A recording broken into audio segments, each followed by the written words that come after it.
Stay tuned for Wrestling with Computers, the show where we teach you about technology. So go get yourself a piece of paper and a pencil and turn on your computer, because we're off the world of technology and you're going to want to take notes.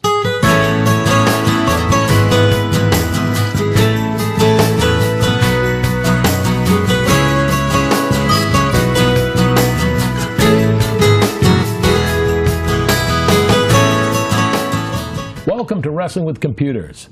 Today we've got a special guest from Symantec, Bob Shaker, Security CTO from Symantec Security Business Practice. How you doing today? I'm doing well, Wrestling. Thanks for having me. Welcome. We're going to talk a little bit about security. We're going to talk about viruses and the evil world that's out there. What's the new viruses? What's the new trends? What's happening out there right now? Yeah, so there really has been a change over the last few years, and I think the biggest trend that we're seeing is this underground ecosystem, where you hear little bits and pieces of it on the news, but there is an entire organized underground where different people are doing different jobs, and the end game for this is really to get your money, right? Whether that's through stealing your identity or getting you to give them access to things they shouldn't have access to. And it's made up of different attack actors, each one with their own skill set that does a different part of the job. So you may not even realize that you're being attacked because you're getting small pieces from different people. And part of this is they're not looking at the big companies anymore. This is more about small to medium-sized businesses. So we publish a report, and in that report it shows that over 50% of new attacks are targeted to small and medium-sized businesses. And that's a big change, right? Yeah. It used to be go for the big fish. Right. They've kind of woken up and put more security on. And yeah, well, they're doing a lot, right? They're doing a lot more monitoring and seeing visibility into their networks, more protection capabilities, and that has made them tougher targets to go directly at. So it's much easier to go to small, medium-sized businesses or the consumer to get a foothold in, to get to either a larger target or to just take what's lucrative from that small business and the consumer. So basically, is this like the FBI virus that I'm seeing a lot of, or is this a little more involved than that? Yeah, a lot of spamming, and I see a lot more of not so much viruses getting into your computer as a lot of more email spam and phishing, where they're trying to get you to react to whatever they're putting forth. So what basically, maybe just go over a little bit the differences. What is a virus? How are they getting in? And sure. A little bit of the difference between a virus and a malware. Sure. Because I know I talk to my clients a lot of the time, and there's a lot of confusion about that, because it comes in. My biggest thing that I say to everybody is that tube that goes out, that internet tube, if you can get out, they can get in. And it's more and more dangerous, and it seems like you said, the small businesses are getting attacked more and more. Yeah. And you nailed it on the head, right?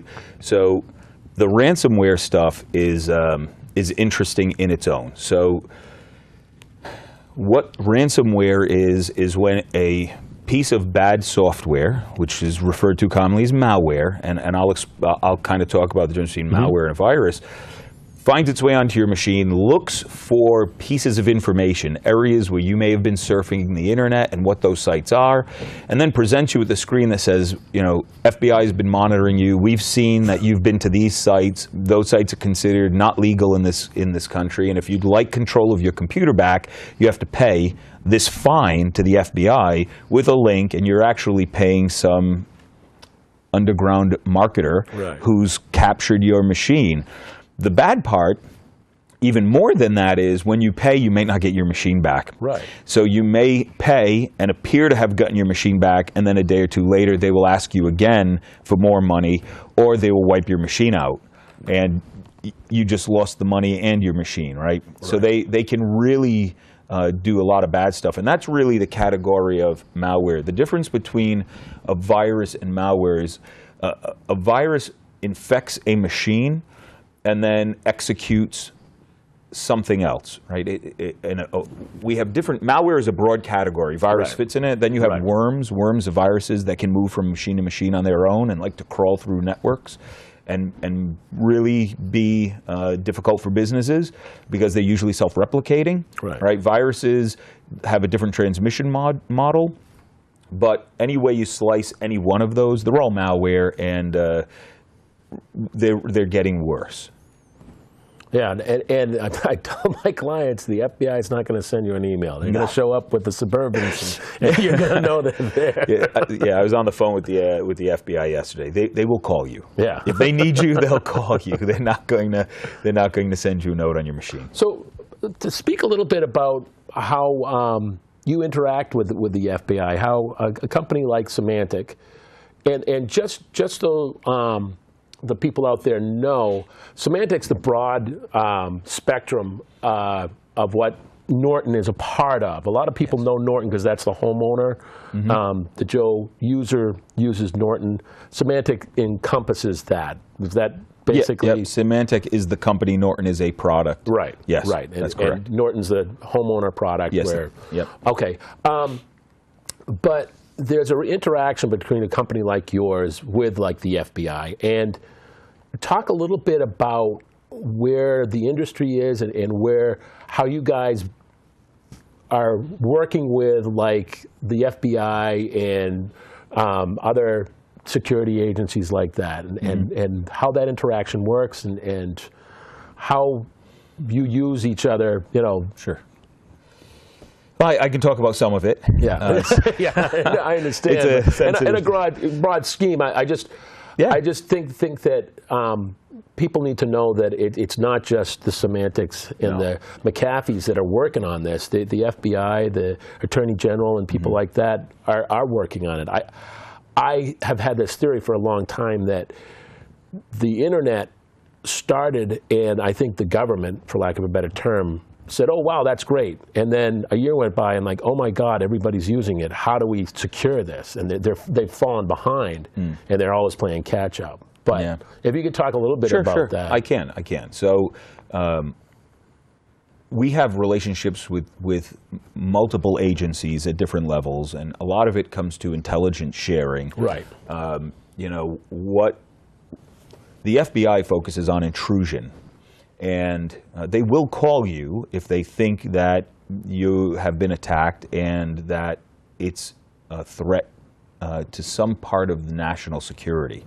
But there is a Department of Homeland Defense group, and we participate in that.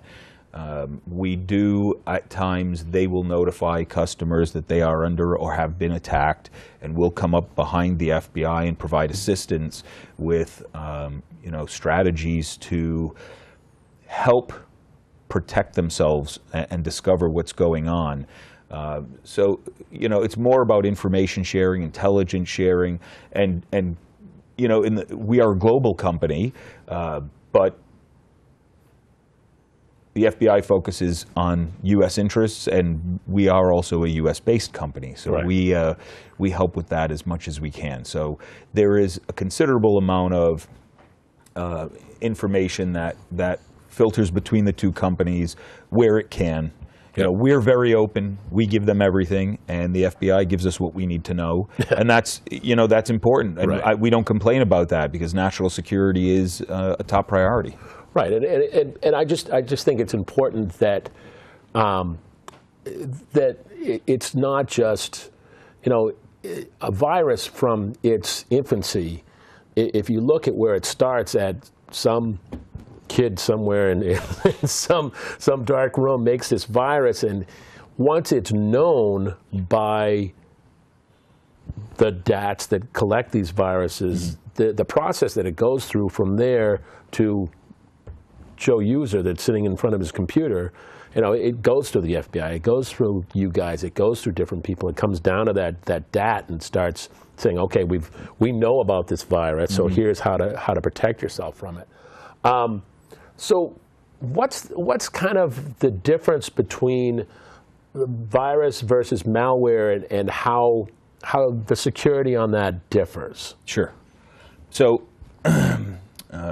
you did say something really interesting as well about, where the virus even comes from. Right. And that leads to how do you protect against it. Going back to that underground ecosystem, people are hired for specific reasons to write these viruses. Right. So I will contract someone to write a virus for me specifically to go against Bank A customers and target them in small groups, because small groups prevent detection. It's much more difficult to detect something if it's not all over the place. Well, how do you protect against that? You're now targeted. If that bank has, say, 50,000 people who are consumers of the bank, they may only attack 25 to 50 at a time, so that they can kind of fly under the bank's radar, securities team's radars, and the security technology radar as well, where they think we might not see them, right? Yep. So what you need to do is have more intelligent ways of protecting against these new attacks, these low and slow attacks, these small directed attacks. So the number one thing is really about being aware. It's the people. So you mentioned earlier that phishing attacks. So that's when an email comes in, looks like it's legitimate, and asks you either for information or click on a link. And you do that, and what you don't realize, you just gave up whatever they needed to either move on to the next target or to take over your bank account, your PayPal account. And so one, you need to be aware. And I think that's really important for people as we use Facebook, Twitter, now Pinterest, and those types of softwares more and more, even LinkedIn, is be aware of, should I expect to see a connection email from someone I don't know? Should I accept every single one? Should I be clicking the links that they send? An aunt of mine sent an email to everybody right after a Facebook email came in saying, I didn't send that, my account's been compromised.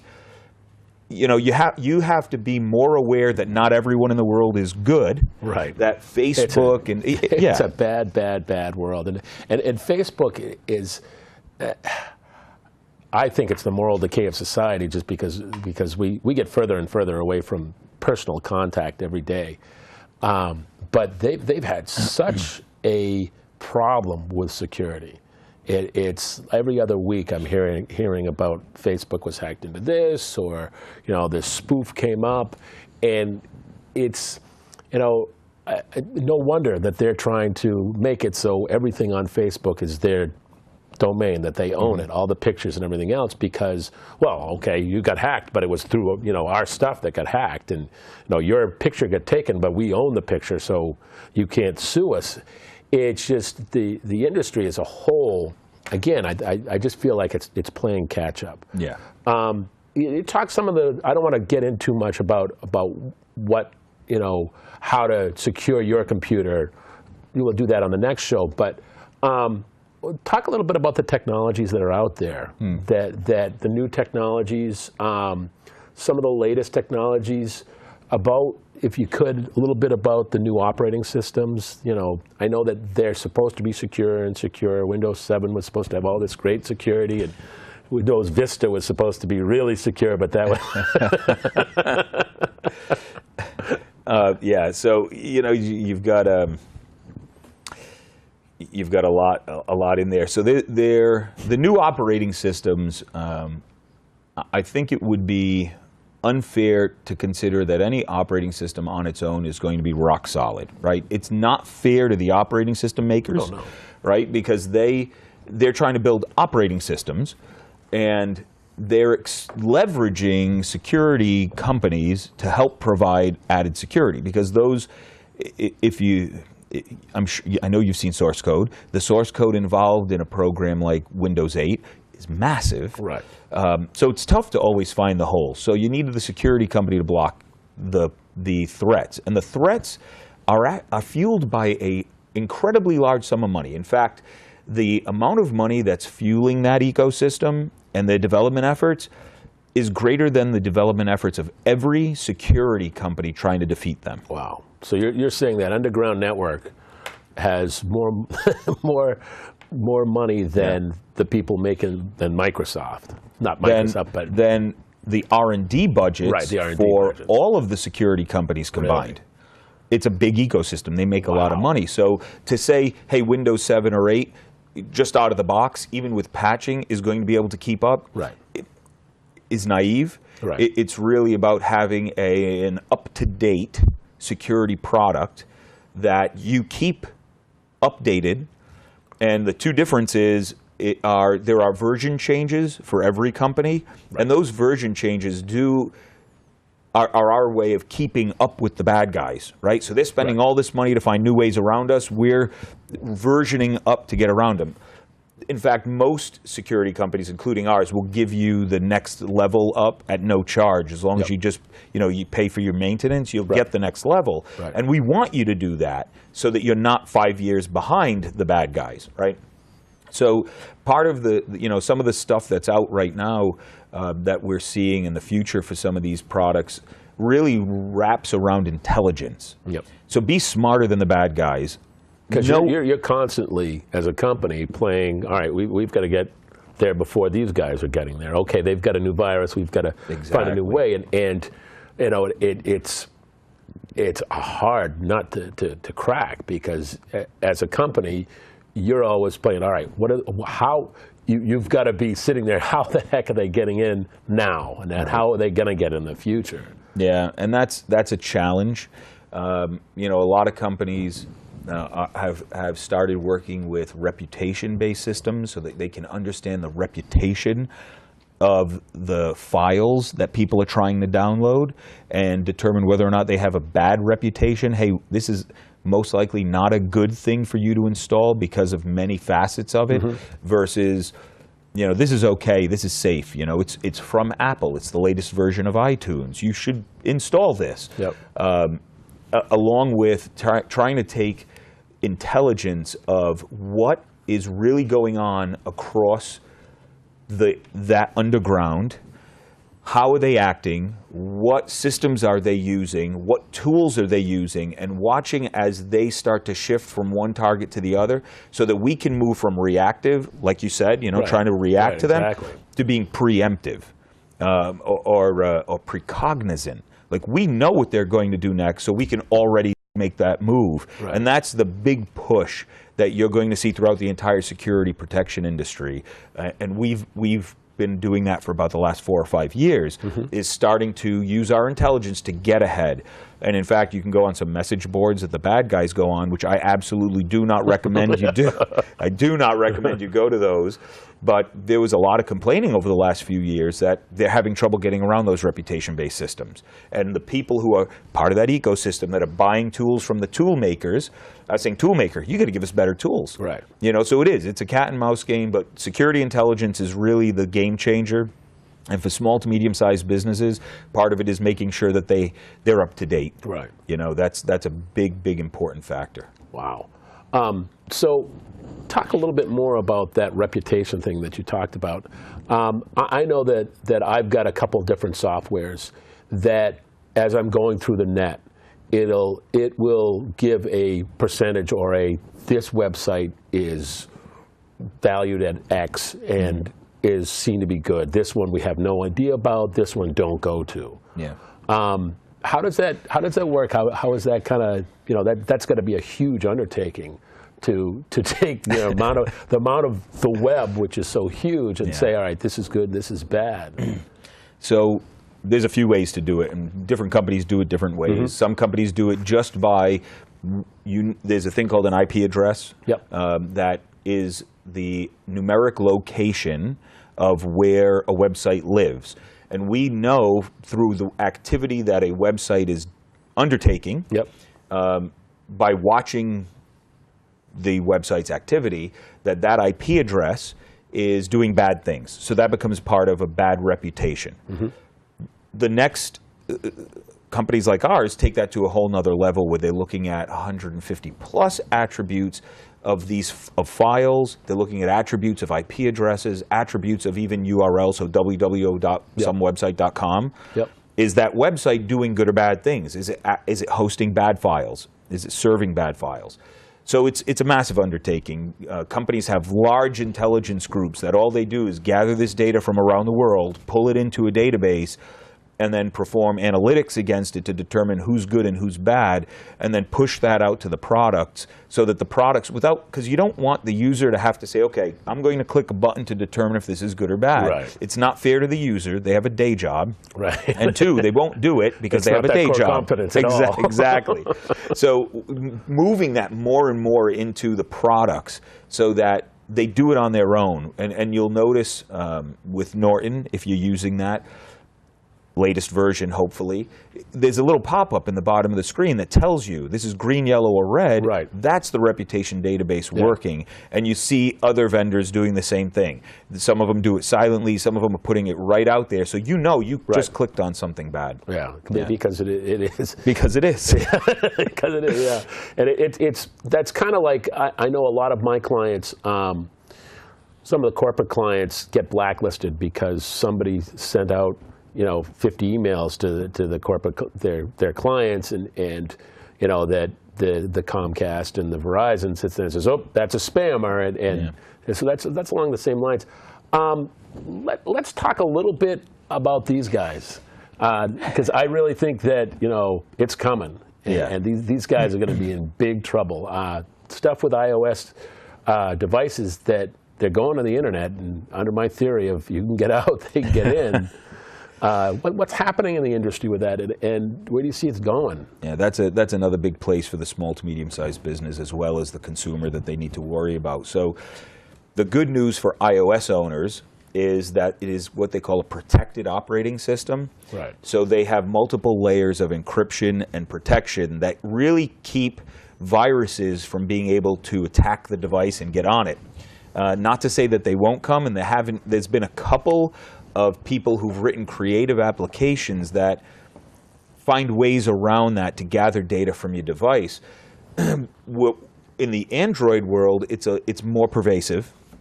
There are more people writing malicious code because you can go outside of the Android marketplace to get your software.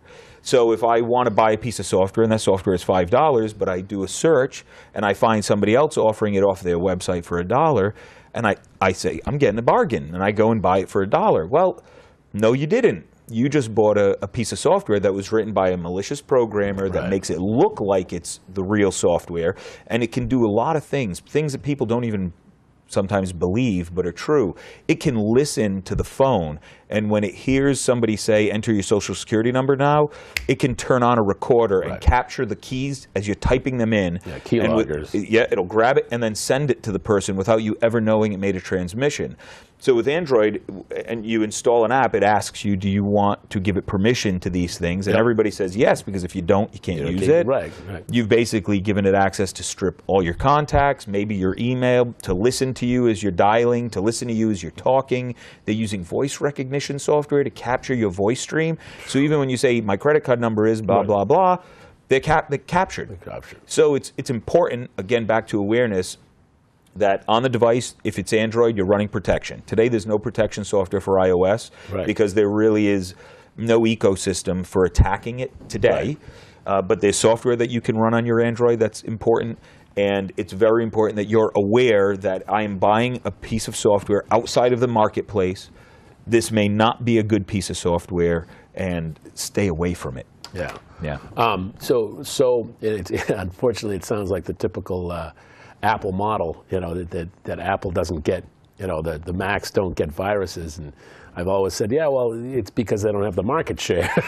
Yeah, this has been a bad year for Apple. Yeah, and we love them; they're a good customer of ours, and but they've been under attack because they're getting market share. Right. So I don't remember if it was last year or the year before, but new vulnerabilities in Apple outpaced Windows. Really? Yeah. Really? Wow. So they're finally getting there. And, not finally, but well, I mean, they're finally getting there to the bad guys who are caring about them. So they're starting to write more. So I usually, when I go out and visit, carry extra copies of Mac antivirus. Well, I shouldn't say that. It's endpoint protection, because antivirus is an old term and it's no longer good enough. but I carry it around with me and give it away. Why is that an old term? Yeah, so antivirus purports that we know what's attacking us and that we have signature files to block those. That's what antivirus used to be. It only protected against viruses. Now that we have, as we were talking about earlier, malware and worms and phishing attacks coming through email, to just protect against the known viruses is no good. Because a new virus is coming out with a different variant faster than we're talking. Right? So you need to have a way to be smarter than just antivirus. That's why you'll see it's Norton Internet Security, not Norton Antivirus. It's McAfee Total Protection Suite, not McAfee Antivirus. Everyone's kind of gotten away from. Most companies have gotten away from that because it's not good enough. Right, and it was because I noticed in the industry a while back that you guys, the Nortons and the McAfees, had gotten really, really good at antivirus. You're stopping them dead in their tracks. But the malware, which is a broad spectrum, they were coming in, you just go to the internet and you're getting them. And I noticed that the industry as a whole, the security industry as a whole, was turning. That it was saying, all right, we need to start looking at these malwares as well. Yeah. And I think it's good that that they become an inclusive suite. That the security systems have come out with a suite because it's not just antivirus anymore, like you said. Right. Well, I think we've talked a lot about some of the industry and some of the new technologies out there. I think what next time when we get together, we'll talk about how you can secure yourself, how you can help yourself out. And I'd like to thank you all for tuning in, and I'd like to thank my producer and my staff. And tune in next time, and don't stop asking questions about technology. If you have any questions, please email me at wbrewster@brewsterpcsolutions.com. See you next time.